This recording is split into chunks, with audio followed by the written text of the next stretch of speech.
Hello, welcome to KD Doll channel. I'm your host, Panda. Hi, Panda. And welcome our friend from France. Yeah, Raphael. Raphael, yes, that's me. I'm from Paris. Great. So Raphael, how do you know our cafe?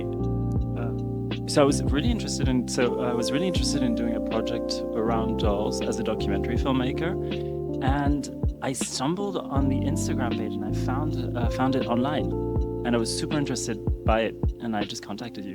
Oh, perfect. And when have you been to Taiwan, and where else have you visited in Taiwan? So I've been in Taiwan for 2 months now. I'm leaving in 1. Yeah? So it's a 3-month trip, and I've been mainly based in Taipei.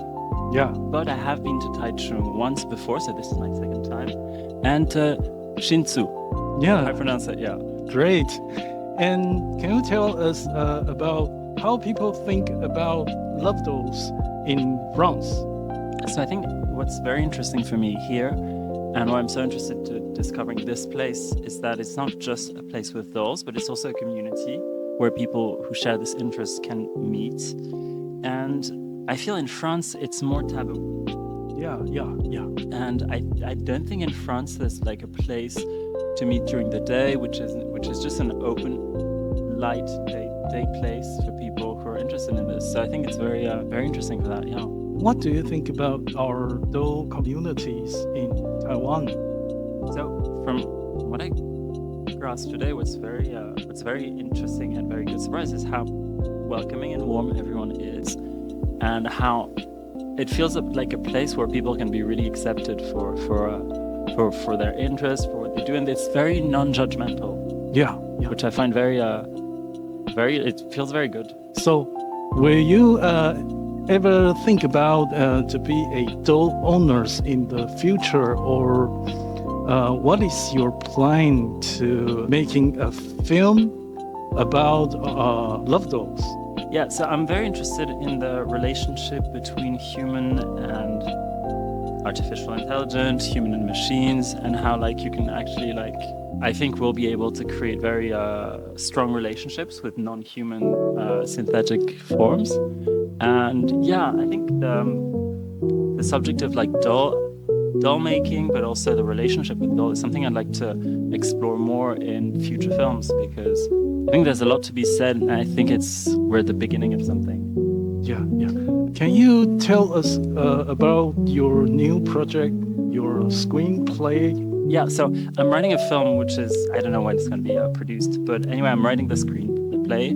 It's a science fiction film that happens in a near future, and it focuses on 2 things which I think are linked to some certain extent. The first one is people said it's a film whose characters are all women, and they all focus on body modification. So it can be lip augmentation, it can be different types of plastic surgery, but the idea is that I think it's to show body modification in a normalized way as something you could do just for fun, just to show your identity, basically. And the second part of the film also shows people making dolls, making sex dolls. And I think both are linked, because in a way it shows kind of how these 2 subjects, which are taboo in their own way, or have some forms of judgment associated to them in some cultures, especially in Europe, but how you can just it can correspond to just a form of living your truth, really, and just being free about it.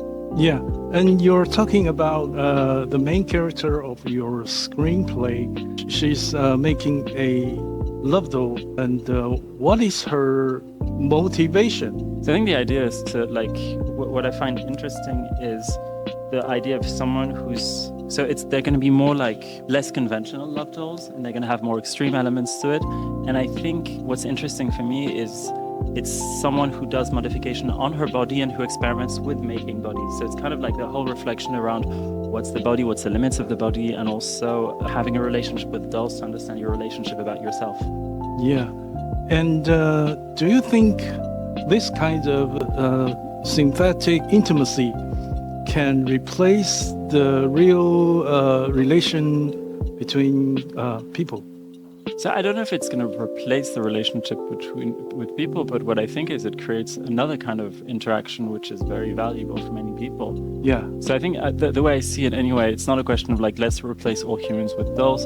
It's more like the interaction you can have with dolls is a very specific and precious one, and it can be very important for people. And it's more about understanding this type of relationship and understanding that there are different types of relationships rather than putting everything in one category. Yeah, thank you. And let's talk about your experience being a filmmaker. Yeah, so right now what I'm focusing on, while I'm writing this longer screenplay, I'm focusing on a series of very short documentaries that are very immersive in the sense that they're very like scenes of life, where I kind of want people to forget that there's a camera and just exist, because I think that in this humanity, in this way of being, there's something that's very moving. And for instance, I'm very interested in if someone, for instance, is just dressing up their doll, or like just they're filming their relationship with it. It's something that could be. I think it's very very moving. And I think I've focused on in the past shoots I've made on really people with often different passions. But I think what I'm interested in when people really have a strong passion, strong interest, and how this creates a very just almost hypnotic effect. Yeah. Can you tell us your feeling after visiting our Love Doll Cafe and our doll hospital? So I think the feeling I have is that it's the feeling of opening new doors. Like I realized that I didn't know that much about dolls before, and I needed to have. It's often like this for me. I think I need to see things and actually live them to understand them. And I think like by visiting this cafe, by visiting that doll hospital, it's really opened many doors. I need to still process everything, but yeah. Okay, thank you. And can you tell us more about the doll cultures in Europe as far as you know?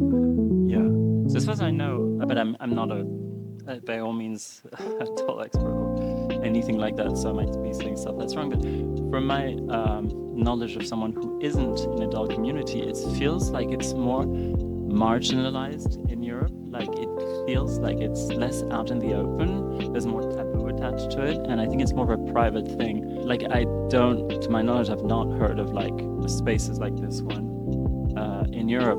And I think it's very important because it shows that dolls aren't only about the love aspect, but it's also about many other things, and it's also a community. Yeah. And I heard that you have been in Japan for many years. Do you know any kind of doll culture or communities in Japan? So not personally, I've seen some elements of this. Yeah. But I haven't done projects around them or haven't had time. I think it wasn't the right moment for me. I think this today was the right moment for me to get to know doll communities more. Yeah. But I'm going to be more curious about it next time. I'm going to be in Japan in a month, and I'll be more curious about this at this point. Okay. I would like to thank you, and I would like to invite you to visit our KD doll shop, Taipei. I'd love to do that. Thank you. Okay. Let's see you next time. See you guys. next time. Goodbye. Bye.